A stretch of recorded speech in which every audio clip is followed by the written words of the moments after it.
మహబూబాబాద్ జిల్లా వ్యాప్తంగా 2 రోజులుగా ఎడతెరిపి లేకుండా కురుస్తున్న వర్షాలకు జిల్లా వ్యాప్తంగా వాగులు వంకలు పొంగిపొర్లుతున్నాయి. వాగులు ఉప్పొంగుతుండడంతో రాకపోకలకు అంతరాయం కలిగింది. మహబూబాబాద్ జిల్లా తాళ్లపూసపల్లి దగ్గర రైల్వే ట్రాక్పై వరద నీరు ప్రవహిస్తుండడంతో ట్రాక్ కొట్టుకుపోయింది. దీంతో పలు రైళ్లను రద్దు చేశారు అధికారులు.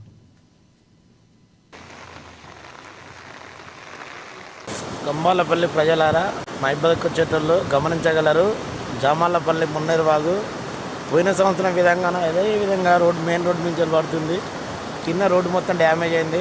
ఇవాళ మైబాద్కి రాదలుచుకున్న వాళ్ళు తిరిగి బయారం నుంచి మైబాద్కి వెళ్ళగలరు. ఇది పంచవటి వాళ్ళ మెయిన్ రోడ్డు మీద ఉన్న పక్కన ఇల్లు మెయిన్ రోడ్డు నుంచి వెళ్ళిపోతుంది. నెక్స్ట్ వీడియోలో జామాలపల్లి వాగు చూపిస్తాం మీకు, ఒకసారి అందరూ గమనించగలరు.